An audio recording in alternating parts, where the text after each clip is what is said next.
Hey, hey, hey, live from Denver. It's Friday night. Hey, everybody. Let's make sure that all is well in the world of YouTube and everything. Looks like it's coming through okay. If y'all hear me okay.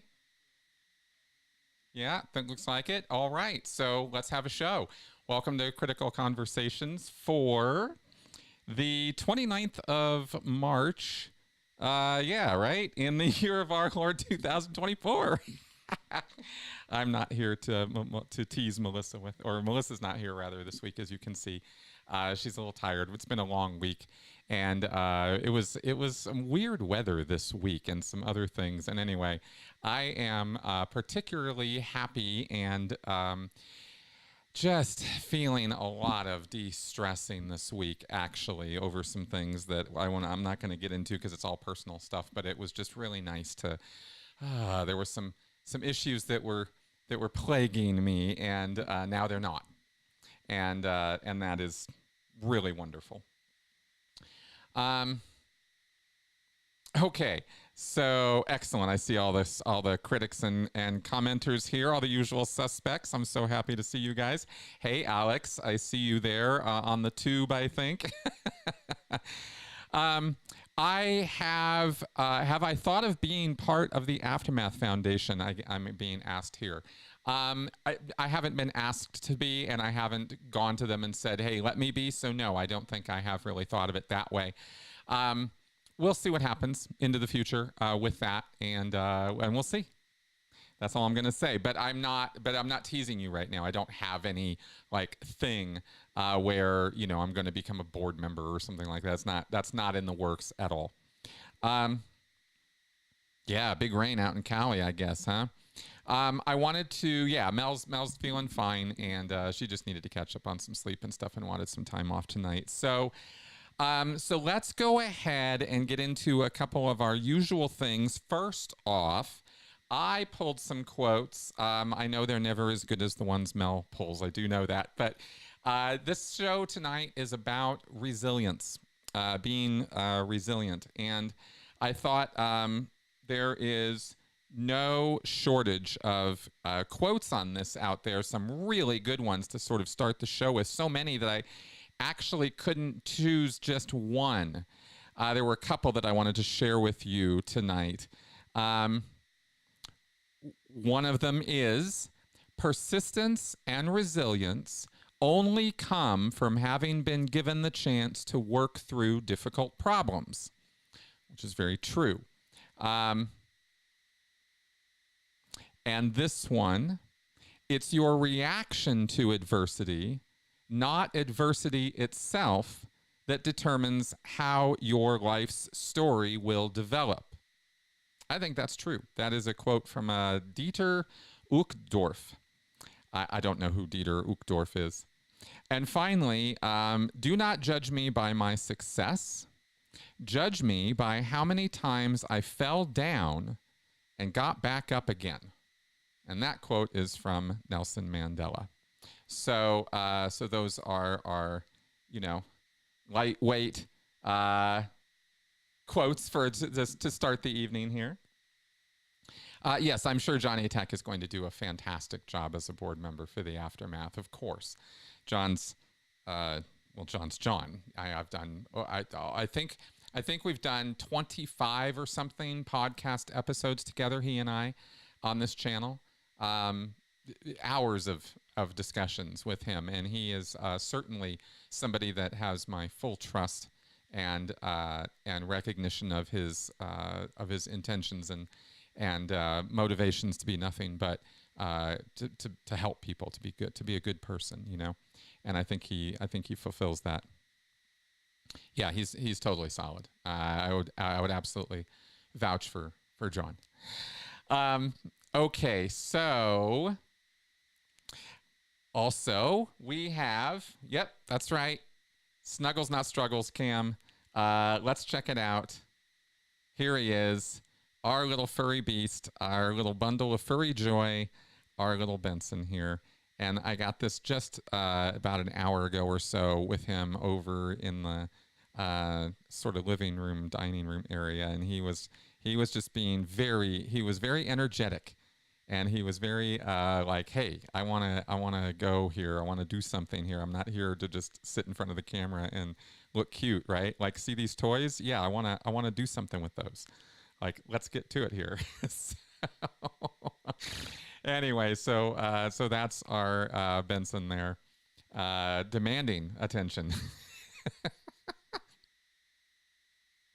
And kind of and getting it. I decided, okay, fine, let's try throwing him his little guy. But whoop, there he goes.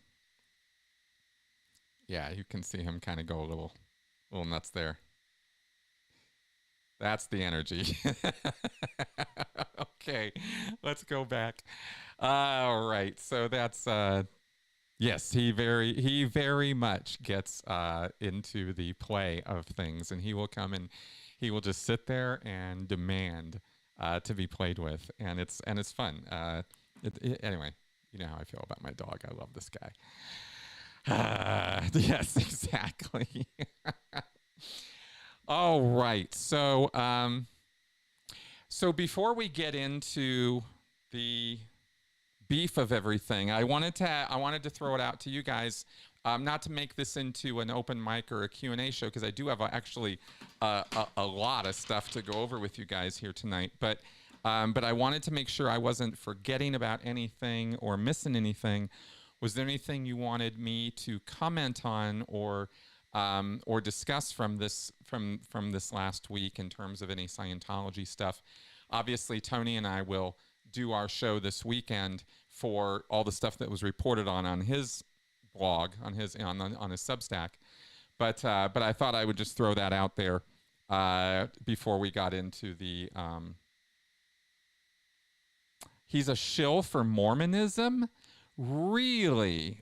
Really? Well, that's a shame that Dieter Uchtdorf can give such a wonderful quote about resilience and be a shill for Mormonism. Wow. Okay. Well, thank you, Red Pill, for looking that up for me. That's very interesting.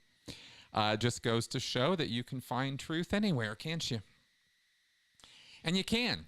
You really can. It's really interesting. Not to go giving credit where credit's not due, but it certainly is interesting that, that sometimes you can find really real jewels amongst the places where you might not necessarily expect to find it. Oh, thank you. I'm glad that y'all like that Scientology sci-fi episode. I really, really, really enjoy doing that. The tone scale thing, the science fiction thing, the upcoming metering stuff, and just all that stuff. It is fun. It's fun to do, especially now when. I think there's a step or a progress or a note that should be made, that maybe it's a milestone when you can not only feel like you're over something and it's not really like emotionally draining you anymore, but when you can laugh at it, like really truly laugh at it, like just give it up. It's not, it's just silly nonsense. Just come on with this. Really? And that's so how I feel these days, especially about all the sci-fi stuff. You dig into this and you have got, and there's just so much of it. I mean, it took us, well over an hour to cover all of it. There's just, and it's just laced throughout Scientology, and unfortunately, those beliefs inform so much other crap that happens in Scientology. All that recruitment, briefing stuff about past track, whole track, invader forces. We used that material to recruit kids into the Sea Org. I mean, it was really horrible, and we believed it too.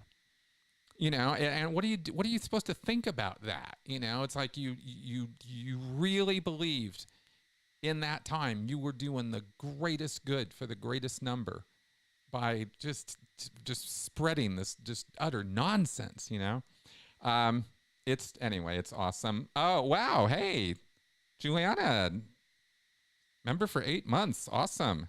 Oh, I love the support, guys. I really do. I'm not going to sit here and yell and scream at you for super chats and stuff, but I will tell you that they are appreciated. Okay. Okay. So anyway, it's just kind of fun. on that stuff. Um, well, yeah, yeah, absolutely more resilient because of Scientology. Yeah, I would say that that's absolutely the case.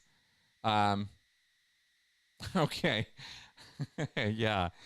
Yeah. Well, let's go ahead and get into this. All right. Let's talk about this. And then maybe if we wrap this, we can see about taking some calls. And I actually owe John Atack a word of acknowledgement for this tonight, because I've been talking about and exploring, cult recovery and the various ways that you can go about doing that, what that even means. We've talked about that at length. But there was a principle that I kind of forgot about that I think is that I was sort of reminded of by John in a conversation we were having that was not related to this directly, but he pointed something out, and I thought, huh.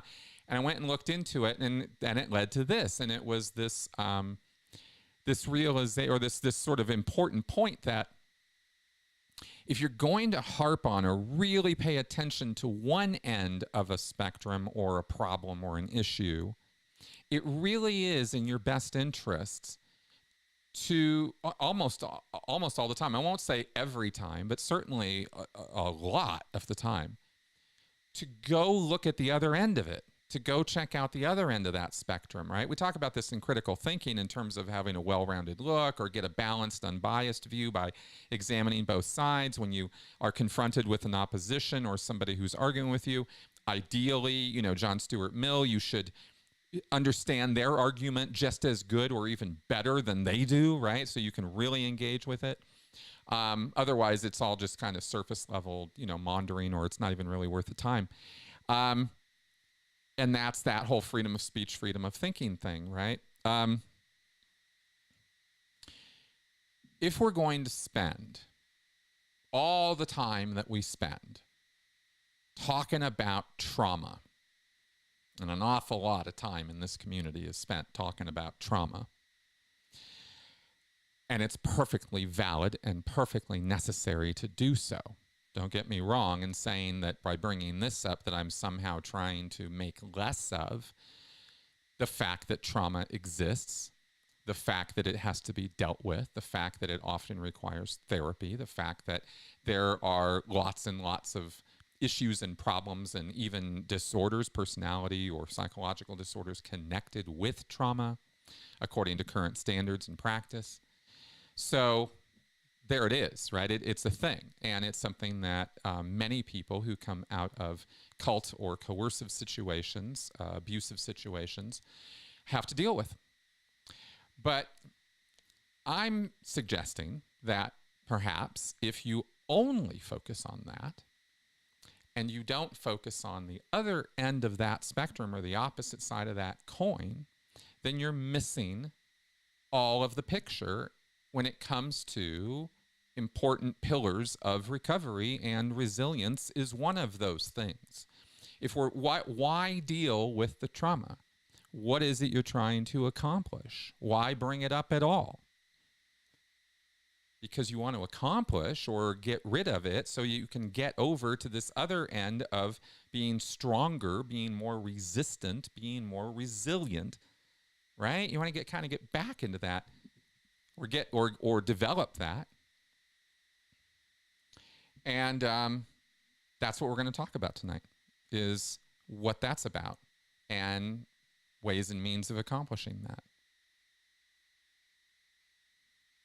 Yeah, I can talk about that, Alex, because that's really important to all of this, right? Trauma is blinding.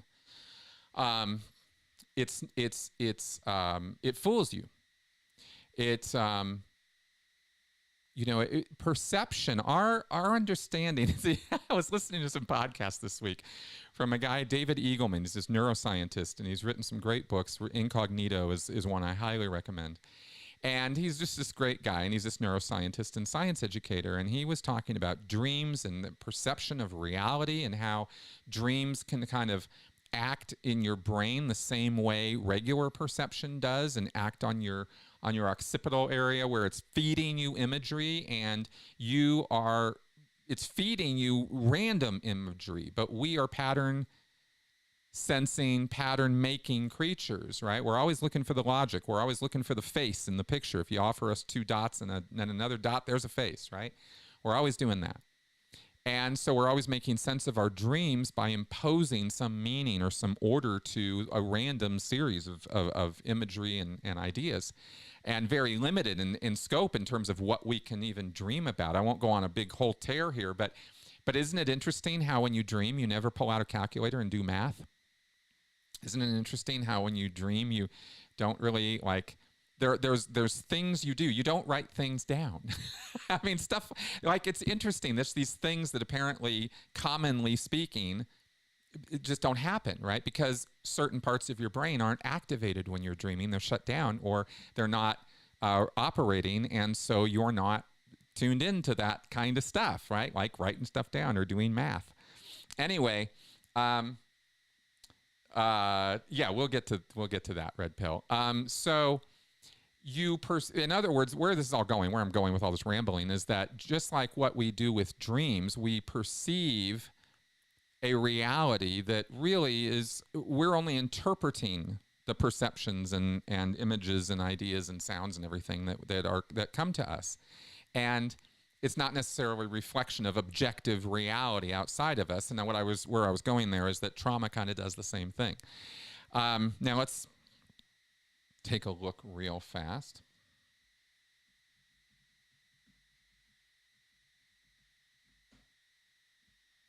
Okay. Yeah. Trauma is an emotional response to a terrible event like an accident, rape, or natural disaster. Immediately after the event, shock and denial are typical. Longer-term reactions include unpredictable emotions, flashbacks, strained relationships, and even physical symptoms like headaches or nausea. That's trauma according to the American Psychological Association's definition from their website. So that's what I mean when I'm talking about trauma. Emotional response to a terrible event and all the things that come with that. And one of the things that comes with that, unfortunately, is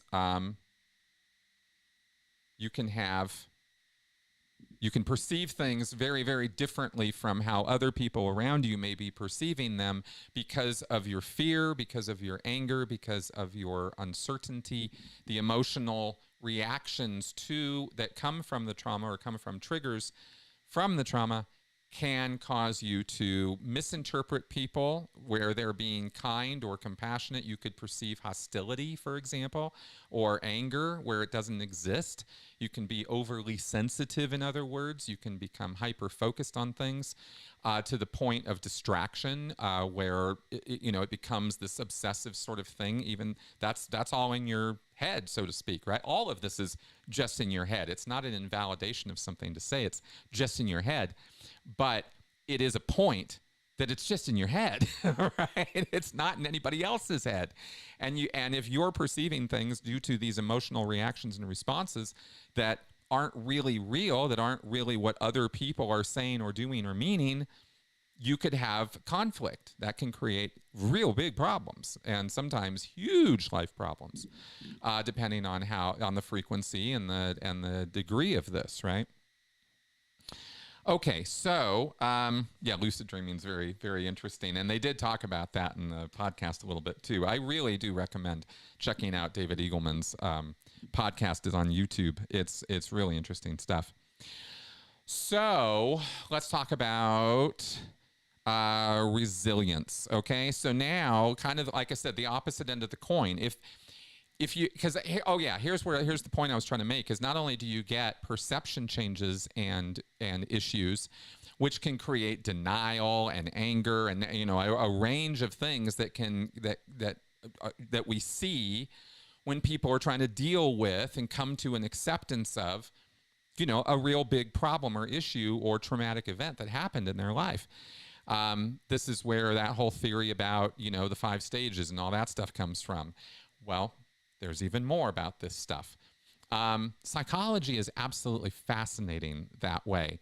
But what can also happen is if you focus too much on a thing when it comes to things that are wrong with us, I've happened to notice with myself and other people in the past that sometimes we can become a little overly obsessive about that thing. And that's why I think maybe providing a balance can help us put things in better perspective.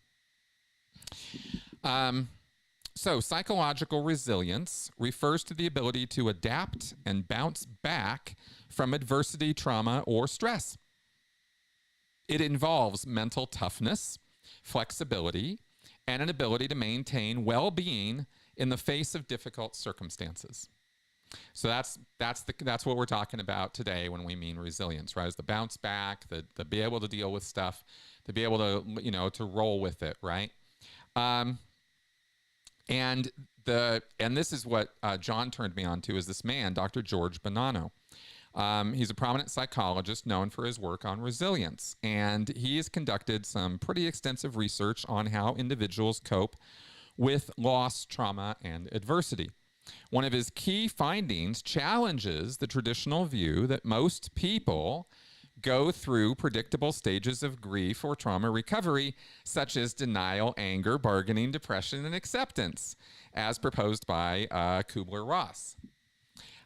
So he's sort of challenging that, and I am not necessarily today challenging that. I kind of see an amalgamation here. I can see a sort of a merging of these two approaches here, okay? Because I believe and have talked about the value of seeing or being at least self-aware of these stages of denial, anger, bargaining, grief, and acceptance, depression and acceptance, because I think there's utility in that. I think that makes sense in some circumstances, but not necessarily all. And the idea that everybody universally goes through all 5 stages, or that they go through them in some sequence, that's where where most modern psychology is like, yeah, no. It's not that exact. It's not that precise or laid down for every single person. It's not a universal experience. But but I still think these things can happen. So Dr. Bonanno's research suggests that resilience is more common than previously thought.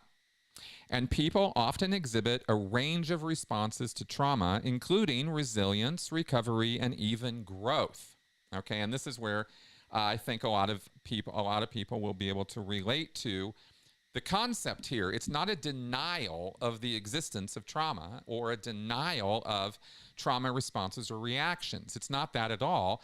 It's that some people don't respond or have as big of a problem with trauma as other people do. And some people can just appear to pick themselves up and brush themselves off and walk away from something with no lasting emotional trauma or damage, whereas other people under those same circumstances will have lasting emotional reactions and traumatic responses. So it's different from person to person to person. There's no model of trauma we can lay over everybody and go, well, this is what's going to happen to everybody. So researching the other side of this coin, can produce some interesting results in terms of, well, why is that? What are the factors that make people able to pick themselves up and brush themselves off and all of that? That's what I got curious about. Okay.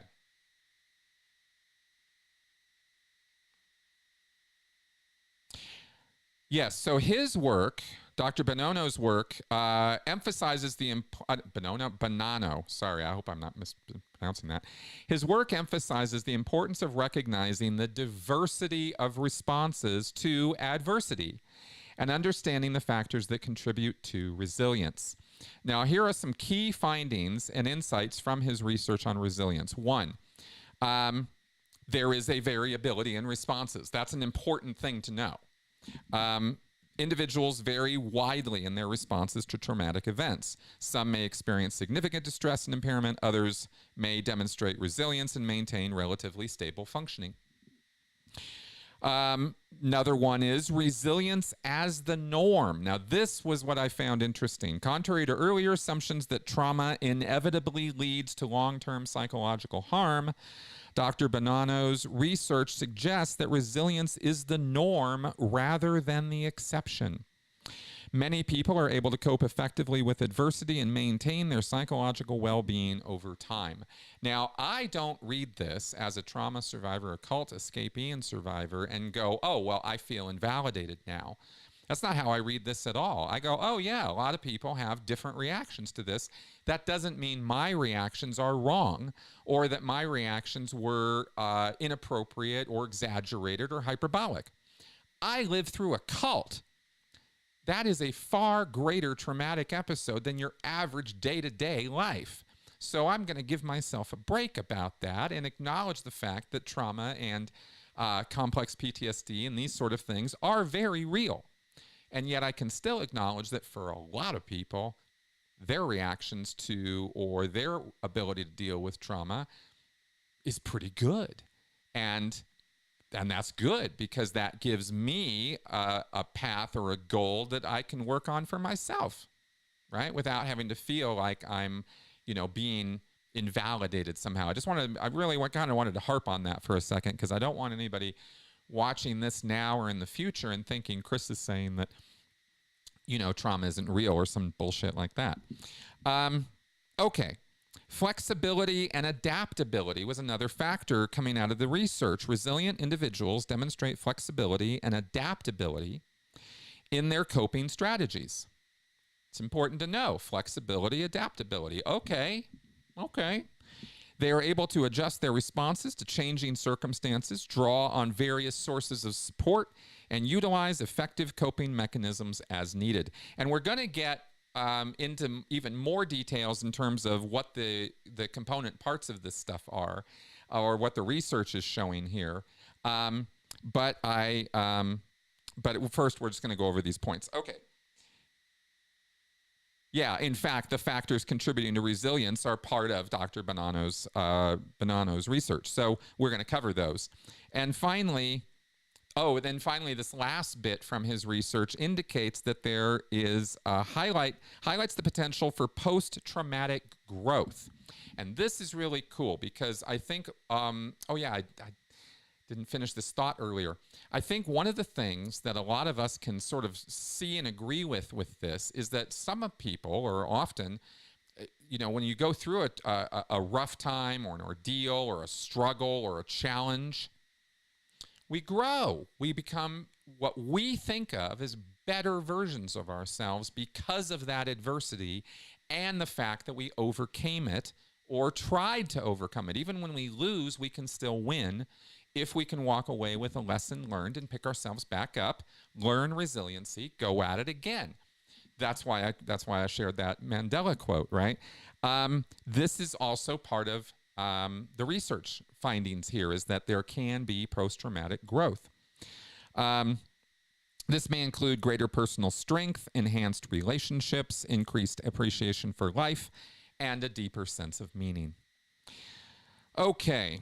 Dr. Bonanno's work underscores the importance of understanding resilience as a dynamic process influenced by multiple factors rather than a fixed trait or outcome. Okay, it's not a one-size-fits-all sort of thing, and it's not you're born with it and that's just the way it is. And sorry, you don't get. That's all the resilience you get. Sorry, here's your bag. Use it, spend it carefully, right? Now, you can generate this. So what is it? What are the traits of people who have resilience? What are we looking at here? 1, cognitive flexibility. Surprise, right? Critical thinking, ability to change your mind, ability to look at things from different points of view. Resilient individuals demonstrate cognitive flexibility, which is the ability to adapt their thinking and behavior in response to changing situations. This involves being able to reframe negative experiences, find alternative solutions to problems, and maintain a positive outlook despite adversity. Neurologically, Yeah, it's connected, associated with prefrontal cortex. Okay. Um, yes, exactly, Leslie. That's exactly right. I think it's, she says here, I think it's pivotal to remind ourselves of our past successes, of overcoming adversity. That's exactly right, because I want to remind everybody right now that, remember, your brain is tuned to protect you. Your brain exists to manage and regulate the functions of your body and to predict what's happening in the world around you to protect you. That's what the brain exists for. So it's tuned to look for negativity, threats. It's constantly doing threat assessment. And if you wonder, and that's the reason why, at least as we understand things right now, why negative comments, negative feedback feed into you and seem to come back so easily, is because the brain's looking for that, versus positivity, right? Versus happiness and joy, right? Because that's good, but we don't have to worry about that. So we're not going to worry about that. So we're not going to think about that. We're going to think about all these negative things. And that's where our negativity bias comes from, right? Which can get in the way of some of this cognitive flexibility. That's why I say that critical thinking and emotional intelligence, learning these things and practicing these things, is a discipline. It takes work. It's hard. Okay, emotional regulation is another character trait here. Resilient people are adept at regulating their emotions, which involves recognizing, understanding, and managing their feelings effectively. This may entail strategies such as mindfulness, deep breathing exercises, or cognitive reappraisal. Now, notice what one of the strategies is not is emotional suppression. That's not what you want to be doing, right? We don't do Mr. Spock's here. We don't like pretend our emotions don't exist. But at the same time, giving over to and losing control of your emotions is also not the way to go.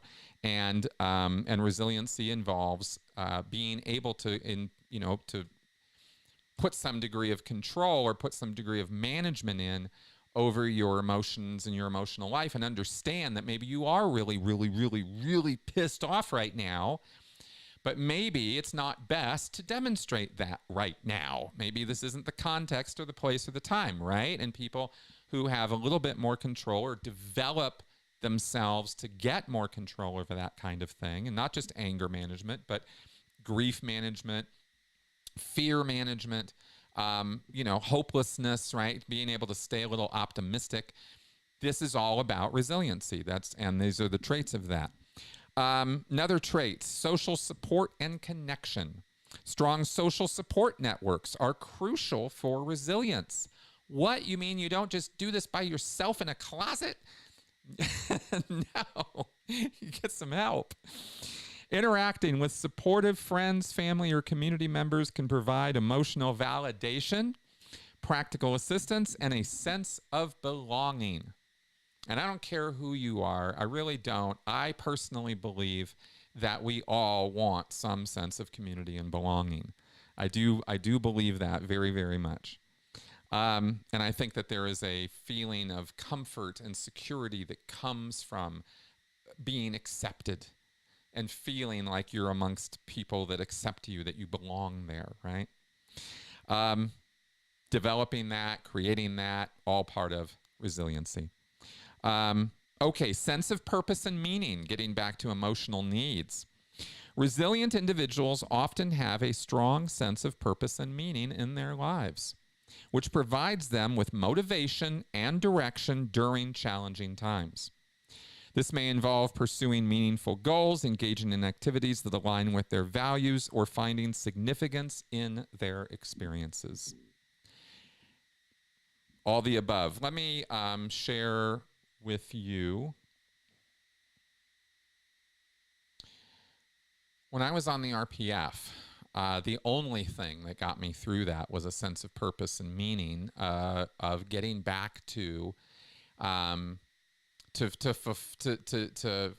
filling the sort of chasm I had created between me and my ex-wife, right, my former wife in the Sea Org. I wanted to fill that void, that canyon that sort of existed between us, and I knew that getting through this program was the only way to get back to her. And so that was what basically drove me through that thing there was some degree of group purpose, and there was also the feeling that if I left the Sea Org and if I just took off, that I was going to lose all purpose and meaning in my life because I was just going to be out in the, wog world, pardon me, and I wouldn't have any friends, I wouldn't have any contacts, I wouldn't have any social support system, right? So it's funny how even I wanted to bring this example up because I wanted to point out that this isn't just outside the cult world, that you can find or build resilience. I built it within myself during that time when I'm going to be frank with you, when I was very seriously considering ending it, myself, and other things. I was about as hopeless as I've ever been in my entire life during that time. So purpose and meaning was real super important to me. And it was probably one of the most hardcore times of my life where I needed to be resilient to get through something that was otherwise going to be impossible for me to do. Not commenting on any other person when I say all of that. That's just me and my experience with that. But I thought it was a good example of how purpose and meaning can help you in the most adverse of times. That was really not a good time in my life, right? And I'm glad that I found that purpose and meaning to get through that. And even though the other point I wanted to make about that is, even though that purpose didn't eventually manifest, even though I struggled and made it through and survived that whole thing, and made it back to my ex-wife and did connect and fill that void, it just wasn't the relationship that was meant to be, and it fell apart. And in that environment, it was sort of karma, or it was sort of fate. So it had to happen, and it did. And me getting out of there had to happen, right? So eventually it did. Anyway, but I just wanted to kind of throw that out there, that it doesn't, just because I didn't accomplish that, or it wasn't a lasting, permanent thing, doesn't make it any less important to me. I lived. That was important, So, yeah.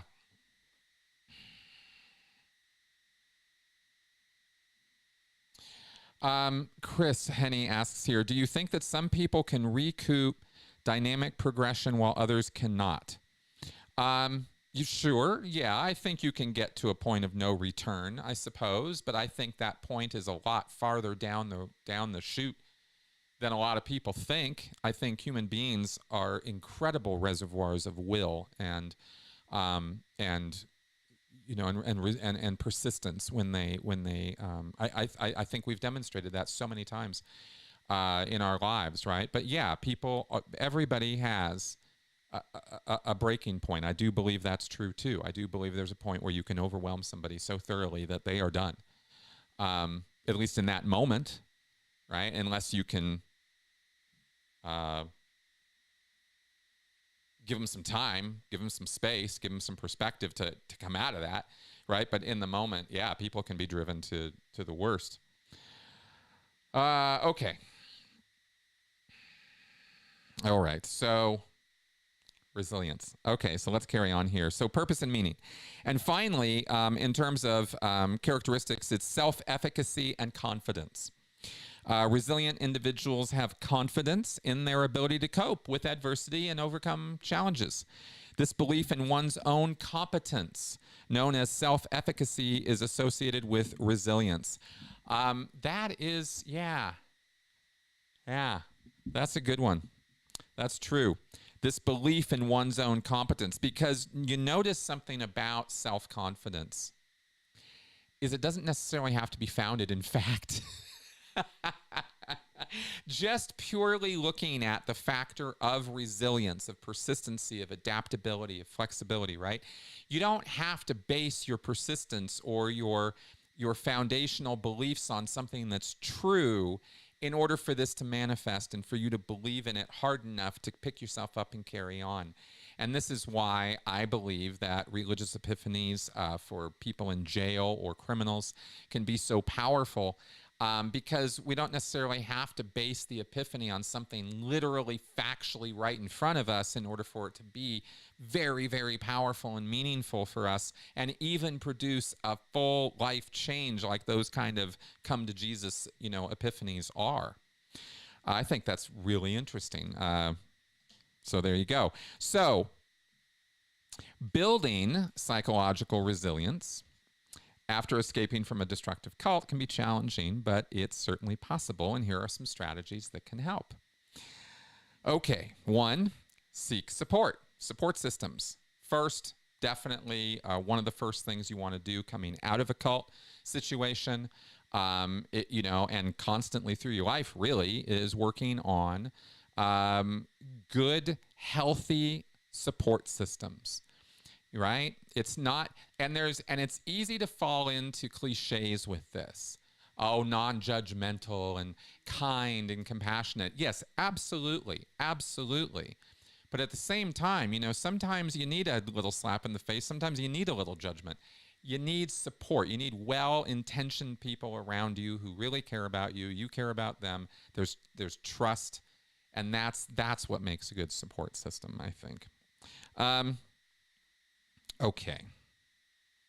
Surround yourself with supportive friends, family, or therapists who can provide emotional support and validation. Joining support groups of individuals who have also left cults can be particularly helpful as they understand your experiences firsthand. It's true. It's absolutely true.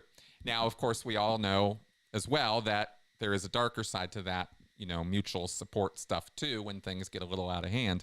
But that doesn't nullify the fact that this is not something that anybody should ever be doing alone.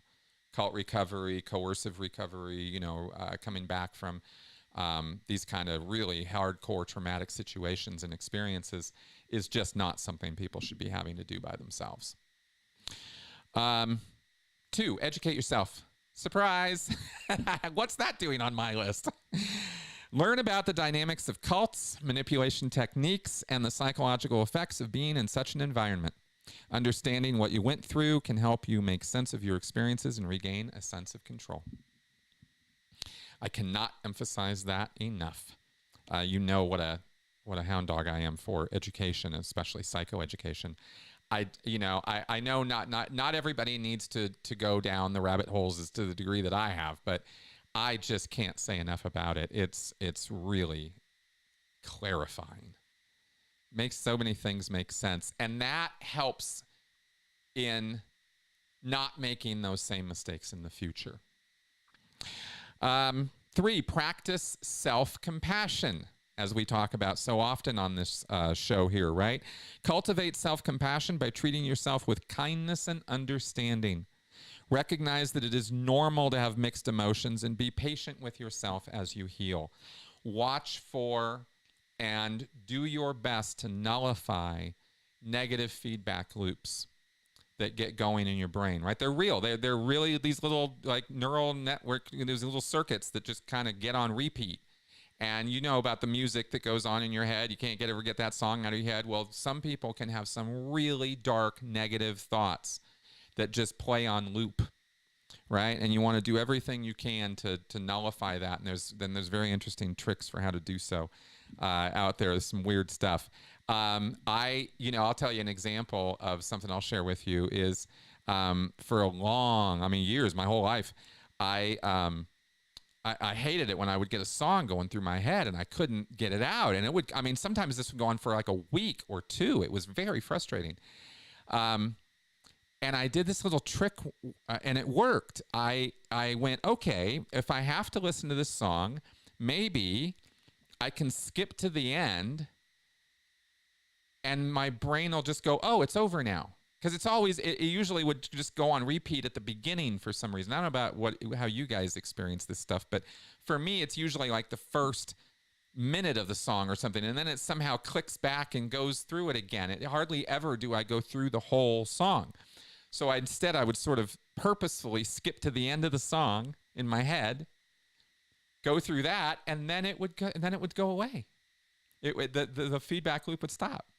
I have no idea why that worked for me, but it did enough times that I went, oh, this is how to stop it. Anyway, however you can do it. Okay, I guess that's why I wanted to throw that stupid example out there, is however you can do it. Oh, that's for sure. Jim Beam is not the guy to talk to when you're in a bad place. Yeah. Okay. Number 4, develop coping skills. Duh. Learn and practice coping skills such as mindfulness, relaxation techniques, problem-solving strategies to manage stress and regulate emotions effectively. And this is where emotional intelligence really comes in, which I know is kind of educational, but still it's a coping thing, right? Is to be able to understand and regulate or manage your emotions. You know, some studies were done recently on mindfulness as a thing. It may or may not be useful for you. Statistically speaking, it's questionable whether mindfulness techniques are really something that is absolutely going to help you calm down or whatever, or help you regulate your emotions. It's very, very, very individual for people on that. So, so always looking, always learning. That's kind of my motto with this stuff. 5, rebuild identity and belief system. Explore your values, interests, and beliefs outside of the cult's influence. Engage in activities that bring you joy and fulfillment, and gradually develop a sense of identity independent of the cult. I actually did an interview with a woman today who survived a cult, who talked about this, about finding joy and fulfillment as a recovery action, as a thing that she did to help heal. And I couldn't agree with her more, right? Finding the things in life that matter to you and that are important. Fill your life with those things as much as you possibly can. That's what life is for those good times. If it's playing games, if it's, you know, enjoying a walk, if it's conversational, if it's whatever it is that you really dig, right? Do that a lot. It's okay, you know. It's obviously as long as it's not self-destructive. But spending time exploring, looking, reading, finding out, you know, that kind of stuff. 6. Now this one's really important, and this is one that I will say is probably the cause of more untold grief in people's lives after they leave a cult situation than I think is generally recognized. And I think a lot of people get this, but I think a lot of people don't. So let me just, with all that, set boundaries. Boundaries. Establish healthy boundaries with individuals who may try to manipulate or control you. Practice assertiveness in communicating your needs and limits. One of the biggest lessons for me, and I've seen it with others coming out of cults, is learning about boundaries and then establishing some and being okay with it. You know, it's okay to say no. It's okay to not be codependent. Where, you know, the whole thing about being in a cult is you are so codependent. You are so needful for other people around you, for your social network and for your leader to give your life and to give you meaning and purpose and value. And when you're extricated from that, or you get away from that, it can be really disorienting. And oversharing, confession culture, is very much part of these groups and these relationships. And so the idea of boundaries feels wrong. It feels counterintuitive for somebody who's been in a cult to put up boundaries and say no and not, you know, give in to what other people want from you. You know, because you feel, at least in my experience certainly was for a long time, feeling subservient to people around me, no matter what the situation was. Feeling I owed everybody something. Feeling I needed to make up for things with people, even though I'd never even met them before. Right? This constant lessening of myself and sort of feeling like I needed to, you know, I don't want to use the word propitiate because that's probably a little too strong for it, but you know, it was this very subservient kind of thing, and learning about boundaries and really starting to figure those out as like my right.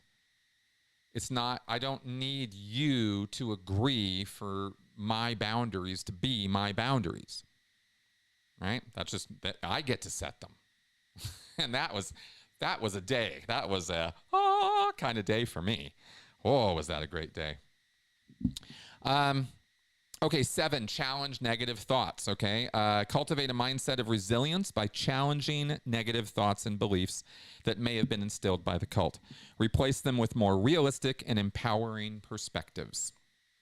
Right? Not only cutting off those negative feedback loops and bad habits and bad mantras and thought-stopping cliches from the cult, but also just not giving in to all those temptations to call yourself a jerk, a stupid person, an idiot, etc. I see you on the line, Travis, and we are almost done here. 8, focus on personal growth. Set goals, set actual goals for personal growth, and take steps toward achieving them. Celebrate your progress and accomplishments, no matter how small they may seem. And I mean I don't care how small they are. You build. You start small, you build. That's what you do. You don't say, oh, well, I can't get this done, therefore I suck, and therefore I deserve no validation. No, you break that down into a smaller target you can make, a smaller accomplishment you can validate yourself for. I don't care what it is, right? Cut it back until you're at that level. Build it up from there. Anybody can build up from anywhere and make things better for themselves in their circumstances. I truly believe that. So challenge those negative thoughts that tell you you can't. And focus on personal growth, right? Okay, 2 more. Engage in meaningful activities. Invest time and energy in activities that bring meaning and purpose to your life, pursuing hobbies, volunteering, connecting with communities that share your interests and values. And finally, and this is another one of those real big, important, boldface underline ones. It's certainly been too long in coming in my life for myself, and I think I've certainly talked with other people who would agree. Practice forgiveness. Work towards forgiving yourself and others for past experiences in the cult. This does not mean condoning harmful actions, but rather releasing yourself from the burden of resentment and anger. Let it go. Let it go, right? Shit's in the past. You can't change it. You can't do anything about it. It happened. You are who you are because of that. Acknowledge it. Let it go. Move forward. That's resilience. That's actually the definition of resilience, right? So there you go. All right. So let's go ahead and pick up this call. All right. Hello, is this Travis? It is. Hey, man. Welcome to the show. Thank you for taking my call. Yeah, thanks for calling in. I want to, I have something that I'd like to put an underline of the piggyback on what you were just saying. Yeah. And also to bring something full circle from the forefront of the conversation. You had mentioned what the definition of trauma is. Yeah. What is it? The American Psychological Association? Yeah, that came out of the APA website on trauma. That's a great source, isn't it? So I've learned this from talking with people who are qualified to talk to about these things.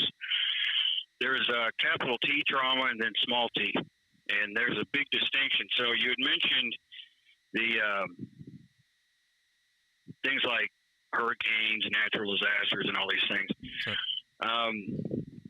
I lived through 2 major hurricanes. They didn't bother me at all. I lived in Houston, by the way, and trust me, Houston gets hurricanes, and believe me, I didn't have power or water for several weeks. Jesus. It was actually kind of fun for me. Yeah, that was during a hike, by the way.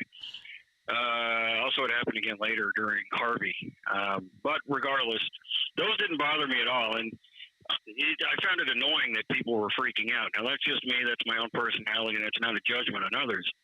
Conversely, though, the small T trauma stuff is stuff that is emotionally overwhelming for somebody that doesn't fit into those criteria, those big T trauma things like get the piss beat out of you and stuff like the rage.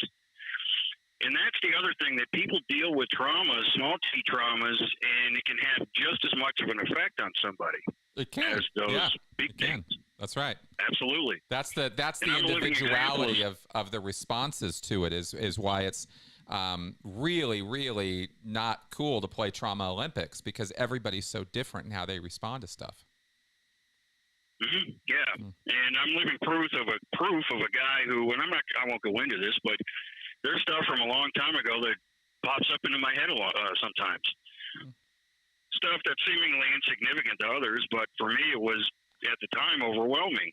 And compared to living through a hurricane where everything's shut down, it's like nothing. It's like, come on, please. But everybody's different, aren't they? That's right. And that's the important part with being patient with yourself and being accepting of yourself and that just goes to the viewers watching and also you, Chris. It's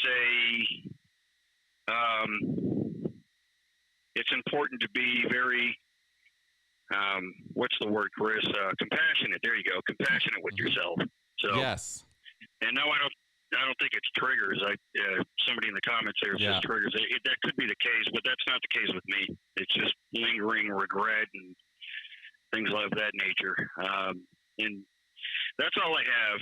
So, fair enough. Fair enough. Well, thank you for that. Let me throw one more thing here since we're talking, because I was thinking to myself about how because I think some of this can be learned. I think you can improve over time, right? And you can like talking about resiliency here.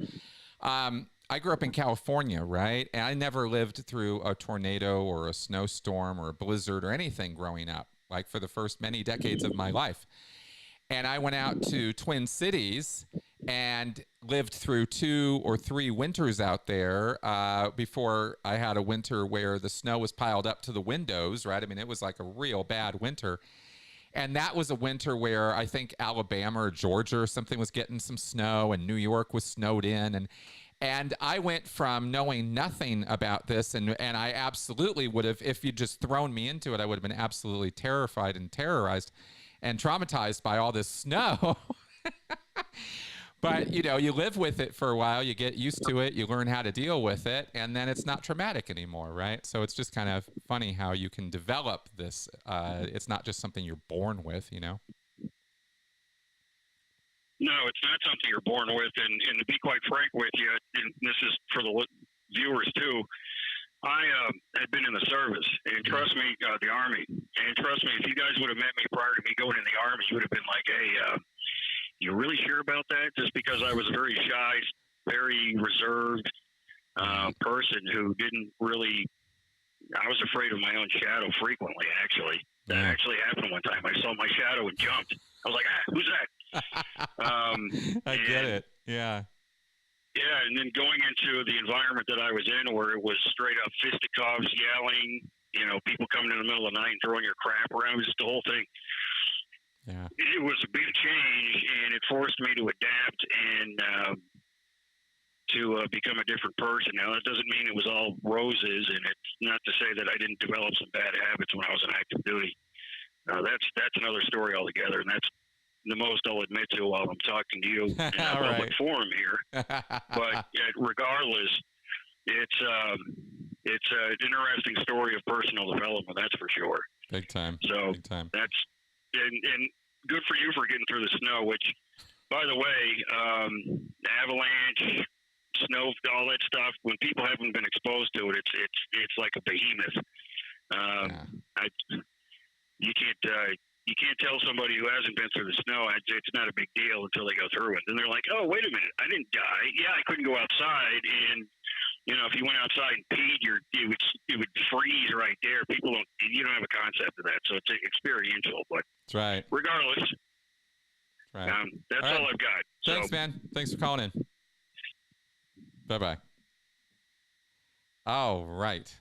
Cool. Good. So on that happy note, there's one more thing I wanted to share, and then we'll go ahead and wrap up today. Just to kind of point this out. Because I think, I thought it was interesting, right? It's just these random thoughts that occurred to me that I'm sharing with you guys. Think about evolution. The core principle or idea of how life itself, all life, develops through conflict, through adaptation, it changes and adapts through conflict, through having to overcome things, right? That's the whole thing about evolutionary change, is the adaptability and flexibility traits of life are what allow it to continue to survive in new and challenging environments and overcome the challenges of survival. In other words, it's one of the most, this thing about resilience and adaptability and flexibility are among the most basic characteristics of all of life. So if you think you don't have it in you, you do. That's the good news, right? It's like, wow, there's an empowering kind of message in our very nature as life. And I think that sometimes we can even get this really negative, harsh view, I sure have sometimes, of life, right? And humans, it's especially, right? We're just a virus on this planet and this kind of thing. You know, now I'd like to point out that we're just doing what life does, you know, and it's part of us to do that. And that means that it's part of you to do that, which means that no matter what you're facing or dealing with, you know, flexibility, adaptability, persistence, and you can get through it. And there you go. All right. I hope tonight's episode was informative, educational, and entertaining, as always. That is always what I hope. I will share with you now my critical thought fallacy, logical fallacy of the week is appeal to authority. Using the opinion or position of an authority figure or institution of authority in place of an actual argument. Okay, now get this, because this is misunderstood so often. It's not going to a legitimate authority that is the logical fallacy. It's using an authority's name or institution's name in place of an argument. Unable to defend his argument that the earth is flat, Bob said that his friend Terry was a qualified botanist who also believed the earth to be flat and had even seen it from up in a tree. All right, so no fake, faux, bogus authorities, all right? All right, and tomorrow you are getting a podcast. I just tonight posted the audio version podcast of the sci-fi show, but we're back on regular schedule now. So tomorrow we'll drop, speaking of cults, and it's a talk with an author, Arthur Goldwag. And he has written some books that are so interesting about cults and cultic thinking and government manipulation, politics, and some other stuff.